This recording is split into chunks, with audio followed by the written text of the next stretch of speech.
The rain hadn't stopped in 3 days. It whispered down the windows of Café Reverie, painting the city in silver sorrow inside, wrapped in the soft scent of vanilla steam and roasted coffee beans. Natasha sat by the large bay window, her usual spot. A worn book rested in her hands. The Silent Hour, a story she'd read more than once. Though she'd never admit it aloud, she was 23, quiet, thoughtful. The kind of beauty that didn't strike with thunder, but slowly grew on you like the warmth of autumn. Her hair was chestnut brown, a few strands always falling over her page as she read. Her eyes wandered more often than she liked to admit not. Out of boredom, but searching, always searching every afternoon at 4:07 p.m., Natasha arrived, ordered the same lavender tea with honey, and sat in that very seat. It wasn't habit, it was hope. She believed in something deeper than chance, in something about this cafe, this creaky, enchanted place nestled between bookstores and forgotten alleyways, felt fated that day. The chime above the door rang differently. She didn't look up at first. It was probably another soaked writer or a couple on their third date, but her eyes betrayed her. He walked in tall, sharp-jawed, eyes dark like bruised clouds. His presence didn't demand attention, it just quietly took it. He had a leather-bound journal tucked under one arm, his other hand brushing water from his collar. Natasha blinked, once, twice, then closed her book. He didn't look at her. Not even a glance. He ordered espresso black, no sugar. Then he sat 2 tables away, alone, unbothered, as if he were a regular in some other world, and this cafe was just a quick stop through hers for the first time in 27 visits. Natasha didn't read. She watched, but only when he wasn't looking. His name, she would later learn, was Jade, but for now, he was simply the boy with storm in his eyes, and just like that, he didn't return for 4 days. The next day, Natasha arrived earlier, 3:41 p.m. The cafe was quieter than usual outside. The sky had cleared into a dreamy dusk, with streaks of amber and cotton rose trailing behind the city's rooftop silhouettes inside. She ordered her usual tea, but didn't even taste it. Her eyes flicked toward the door every time the bell rang. Not him, not him. She pretended to read again, holding a new book this time, The Seasons Between Us, but her eyes absorbed nothing. Every character faded behind one face. His image had etched itself into her memory far too easily. The curve of his jaw when he smiled at the barista, the quiet intensity when he wrote, the way he didn't glance at anyone, like he already knew no one could interest him, and yet she wanted to interest him. It shocked her she wasn't the girl who needed to be noticed. She'd always believed in silent connections where 2 souls recognize each other without needing words. But now, for the first time in years, she wanted to be seen. He didn't come that day or the next, and yet she returned, as if his absence had tethered her even tighter. Time at the cafe began to change its texture, no longer simply her peaceful daily ritual, but a quiet obsession. A place of waiting, a sacred maybe. She started noticing the smallest things. A loose thread on the edge of the cushion where he sat, a faint ring left by his coffee cup, as if he'd signed the table in disappearing ink, the way the barista remembered his drink before she remembered his name on the 5th day. He came again. Natasha's breath caught in her throat before she even saw him. She felt him arrive. The bell over the cafe door chimed, and something inside her shifted, an inexplicable shiver beneath her ribs. There he was, no umbrella this time, his hair damp from rain again, a few strands curling at his forehead, his coat darker, heavier, his journal still under his arm. No smile this time. He looked tired or distracted. He ordered the same espresso black. But this time, he almost looked in her direction, just for a flicker, maybe an accident, maybe a shadow of a glance. But Natasha's heart clung to it like it meant everything. He sat at the same table, 2 down. Her fingers trembled against her cup. She tried not to stare. but her inner world lit up with butterflies, nerves, and something stranger. Hapesh imagined 1,000 beginnings from this moment. Him asking her what she's reading, a spilled coffee leading to a shared apology, and accidental brush of hands on the sugar counter, but none of those happened. He drank, he wrote in silence, and then he left. No goodbye, no recognition, no story, just the rustle of his coat and the sound of the bell announcing his exit. Natasha sat alone again. The warmth of her tea long gone, but her world had changed. She just didn't know how yet. She whispered to herself a line from the book she hadn't really read that day. Some people arrive like the wind, not to stay, but to stir the leaves. And yet, she hoped he'd stir again tomorrow time. Didn't feel the same anymore every morning. Natasha woke with a thought she never used to carry. Will today be the day? She wasn't proud of it. This quiet obsession. She still went to work, still read books, still had conversations with friends, but all of it felt like background noise now. Like her real life had pressed pause somewhere inside Café Reverie, and only resumed when she walked through its doors at 4 or 7 p.m. Some days. Jade came, most days he didn't. And when he did, it was never for long, never more than 30 minutes, always alone, always with the same drink, always with that unreadable look in his eyes, like he was somewhere else entirely. He wrote in his journal, rarely looking up, as though the world didn't exist beyond ink and paper, but Natasha existed in his shadow and in the silent corners of her own imagination. Their lives danced. She noticed the details, the way someone in love notices the wind, the tiny scar above his left brow, barely visible unless the light hit just right, the way he tapped his pen twice before writing anything down, how his eyes narrowed just slightly before every sip of espresso, as though the bitterness reminded him of something he hadn't forgiven yet. She never told anyone about him, not her friends, not even her diary, because what was there to say? I'm in love with a man I've never spoken to. It sounded like madness, and yet it felt like fate. One Thursday afternoon, he arrived just as she was about to leave. Their shoulders nearly brushed at the door. Her heart surged, reckless. His gaze lifted for the briefest second, not quite at her, but near her, past her. But that second cracked something open. He had gray eyes, not cold, not warm, just deep, like stormlight trapped behind glass. Natasha couldn't breathe. She sat back down without even realizing it, watching him retreat to his usual seat, but her hands were shaking now. Her tea forgotten, her thoughts scattered in 1,000 directions, all anchored by one uncheckable truth. She didn't want this to be imaginary anymore. That night, she dreamed of him, not vividly, not in color or conversation, just a feeling. His presence, his silence, the weight of a connection that hadn't even begun in the dream. He finally turned toward her and said just one word, soon. She woke up with tears on her cheeks the next afternoon. Natasha didn't dress like she was going to read. She wore a soft gray sweater with a delicate pearl pin at the collar, the one her mother gave her for special moments.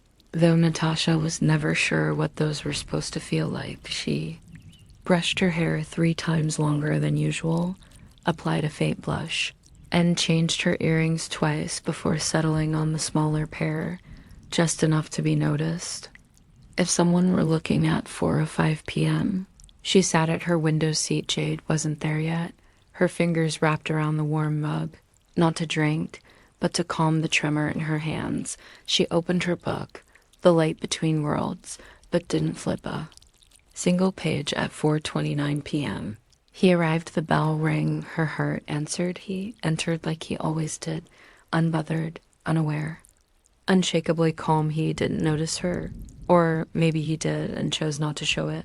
That thought played like static in her head, but today was different. She had a plan, a small one, the kind that could be mistaken for coincidence. She stood and walked toward the sugar station. At the exact moment he did it happened like choreography. They both reached for the same sugar jar. Their hands touched just briefly. Her skin sparked. He looked at her properly for the first time up close. His face wasn't cold like she imagined. It was tired, worn in places, but not empty. His gray eyes studied her face with curiosity. Not warmth, but curiosity was more than she'd ever received. "Oh, sorry," she said. Softly, he gave a faint. No problem." His voice, she hadn't imagined it deep, a little rough, like gravel underwater. He took the jar, added a spoon to his drink, and returned to his sit. Natasha remained frozen for a moment. That was it. That was the whole exchange. She turned to return to her own table, but her heart felt louder than her steps.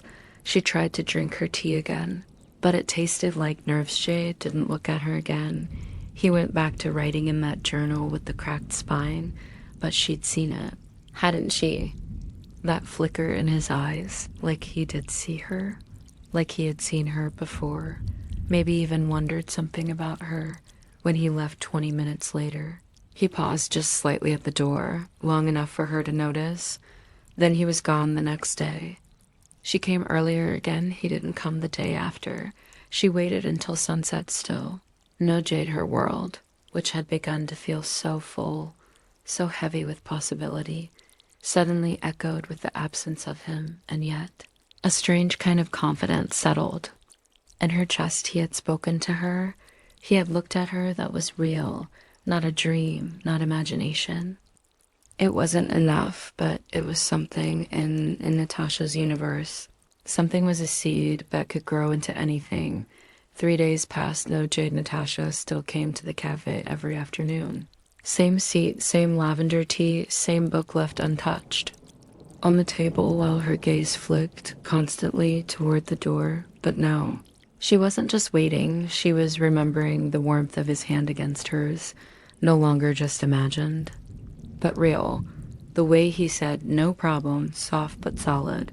As if even his apologies had weight, she replayed those moments, the way someone rewinds a song they can't stop loving, over and over, until it stopped feeling like a memory and more like a part of her bloodstream. But something else had started at night. Natasha's dreams grew louder, more vivid. She'd see Jade's silhouette walking ahead of her in a city made of mirrors. Sometimes she followed, sometimes she called out, but he never turned always. Always just out of reach. It was on the 4th evening of his absence that she finally said it aloud to herself in the quiet of Café reverie, whispering into her half-empty cup like it could keep her secret safe. Gee, what if he's not meant for me? But I'm meant for him? The thought startled her. Could fate be one-sided? Could a soul recognize another without being recognized back? She didn't know, and that not knowing, that endless almost, was becoming unbearable that night as the streetlights outside flickered like fireflies caught in glass. Natasha did something she'd never done before. She wrote him a letter. She didn't even think. Her hands simply moved. Words poured out of her as if they'd been waiting for a door to open. You don't know me, but I see you, and I think you might be carrying a sadness that doesn't belong only to you. I don't want anything from you. Not really, just maybe a moment or a name or a single word that tells me this isn't only in my head. And if it is, then let it stay there. I'll still be here by the window reading, waiting, or maybe just hoping. She folded it carefully. No name, no signature, no expectation, just a truth in ink. She left it on his usual table before she left the cafe that night, her heart pulsing wildly in her chest like she'd done something criminal.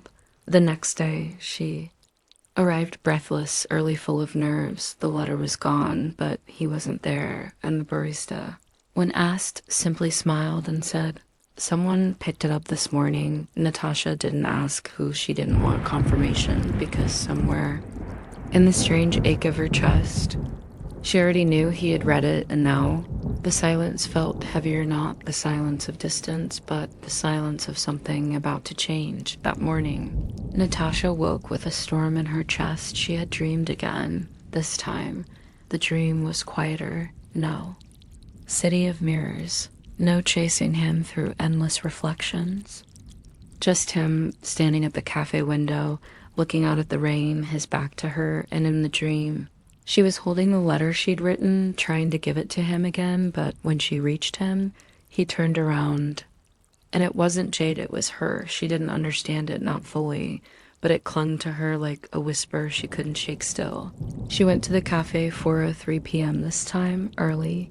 Again, she wore her blue coat, the one she always thought made her look a little braver than she felt. She sat in her usual seat, heart drumming loud enough to make the porcelain in her cup tremble, and then, at 4:17 p.m., the doorbell rang. She looked up. It was him, her breath stilled. She didn't blink. Couldn't. Jade stepped. Inside, brushing light rain from his coat, the same journal tucked under one arm, but something was wrong. He wasn't alone. A woman walked in beside him, tall, sharp angled features, dark lipstick, and the kind of grace that made the world around her feel less interesting. Her arm lightly brushed against Jade's as they walked. And together Natasha's fingers curled around her cup. Too tight, her tea almost spilled. She didn't know what hurt more, the fact that he was with someone, or the fact that she suddenly didn't know what any of this meant anymore. They didn't sit at his usual table. They sat at hers, her table, the one by the window, the one where she waited. Dreamed, wrote. Natasha's legs itched to move, to run, to leave, but she didn't. She couldn't. She sat like stone across the room. Her heart a slow explosion in her chest. They talked softly. He smiled. Not much.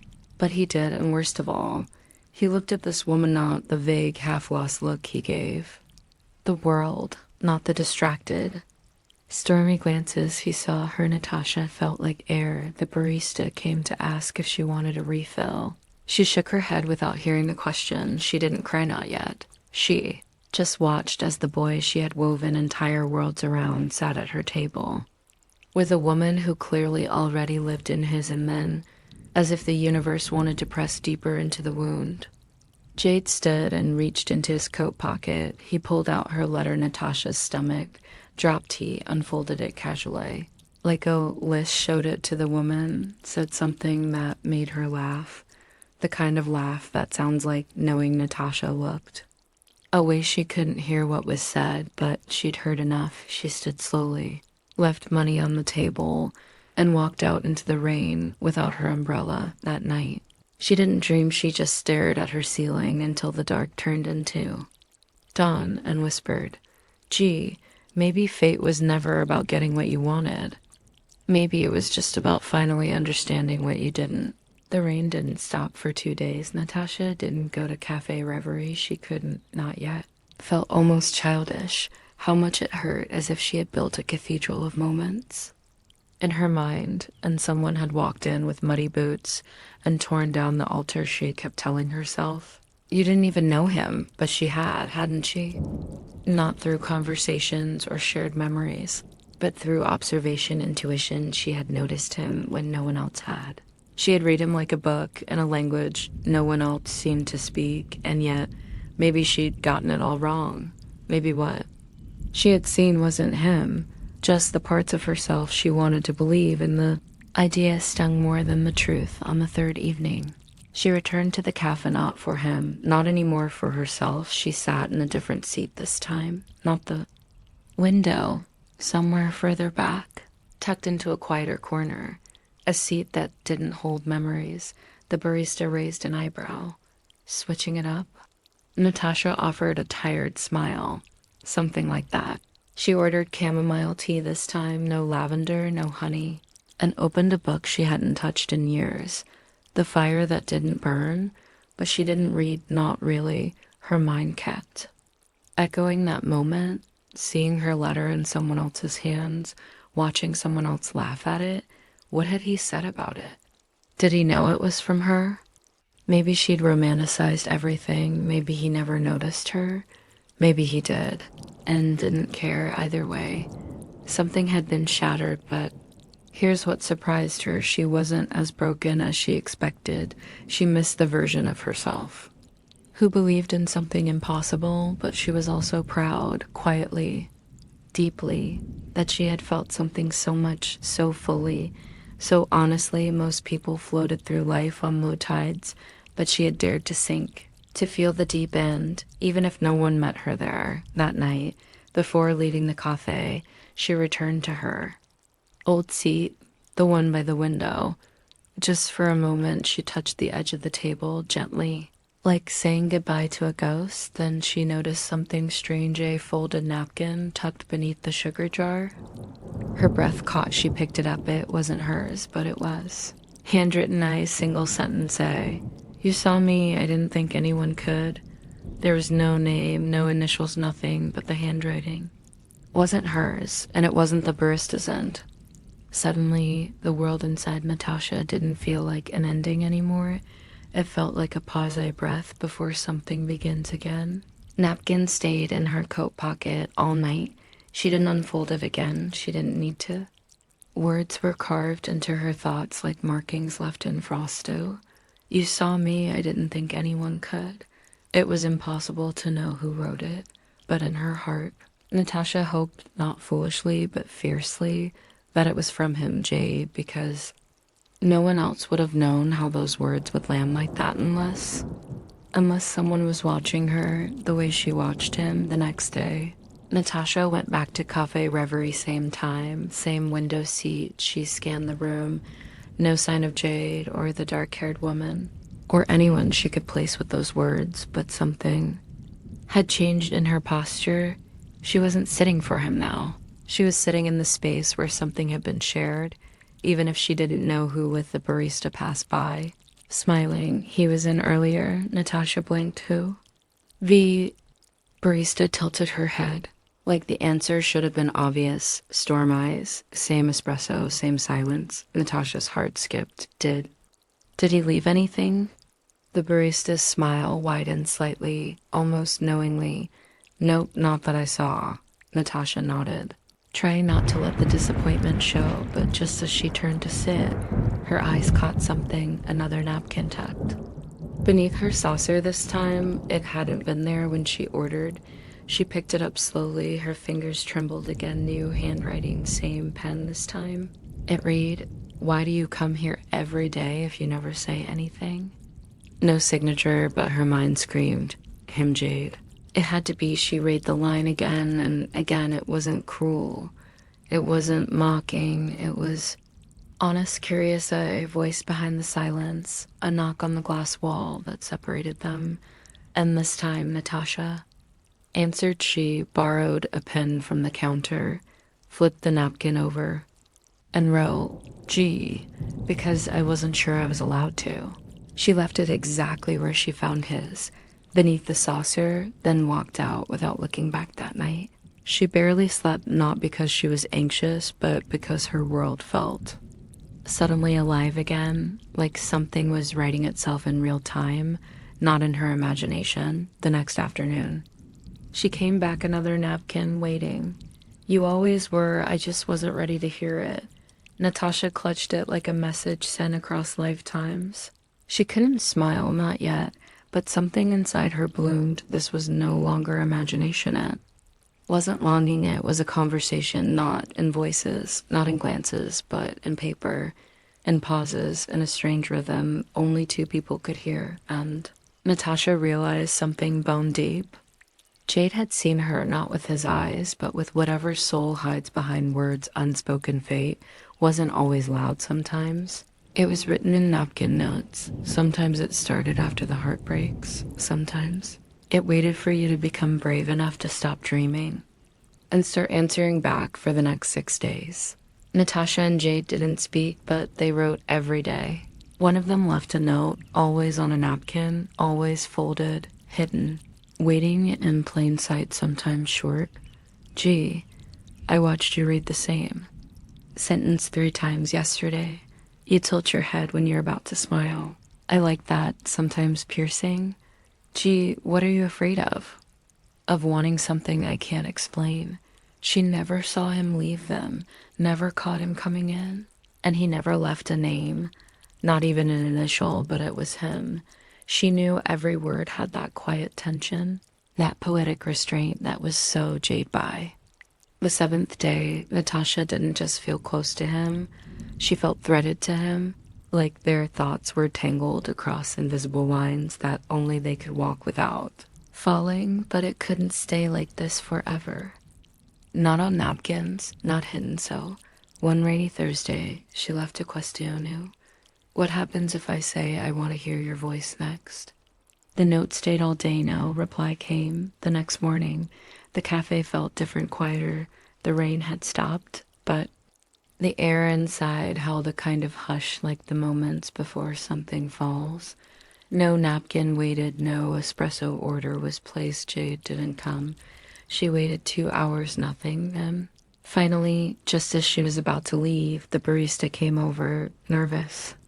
Energy today, huh? The barista asked casually, you two ever gonna talk like normal people? Natasha's throat dried. What do you mean? The barista blinked. You and Jade, I mean, he's in love with you. Obviously, thought everyone could see that.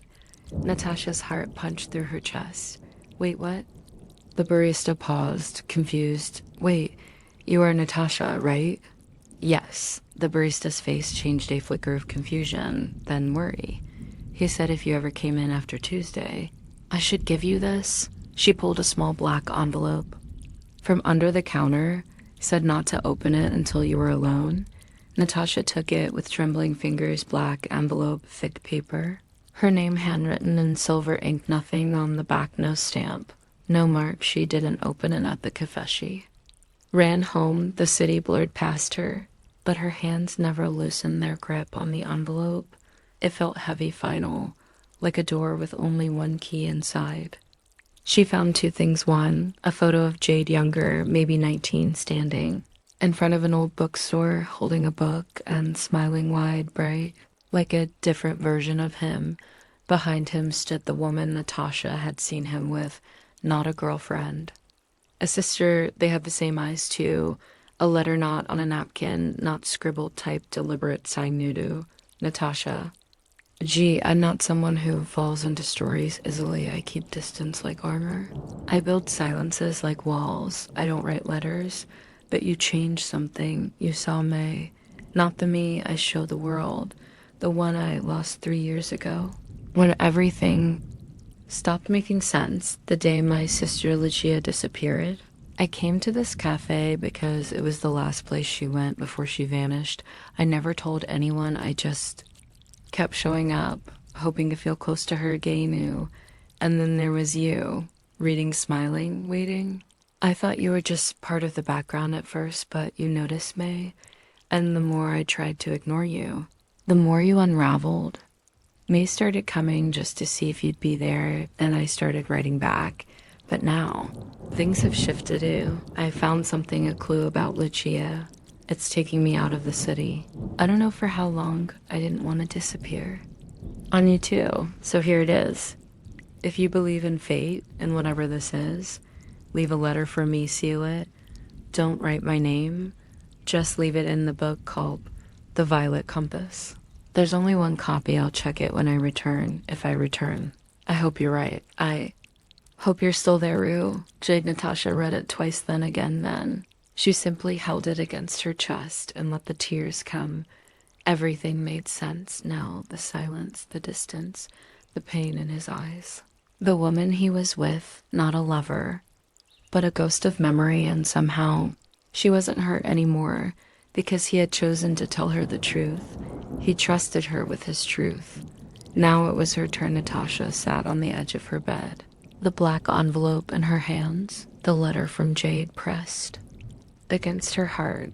The city's hum seeped through the window, a soft backdrop to her storm of thoughts. She felt 1,000 things all at once. Relief that he trusted her, sorrow for the sister he lost, and an ache deep in her chest for a future. Uncertain next morning, determination took root. She needed to find the violet compass. Jade had written it like a secret, like a hidden place. She searched online bookstores, secondhand shops, even old library catalogs. At last, a small shop on the edge of the city had one. Copy. The shop was tucked into an alley shaded by blooming wisteria vines inside. The air smelled of old paper and lavender. The shopkeeper was an elderly woman with silver hair, and eyes like softened jade when Natasha asked for the book. The woman smiled knowingly.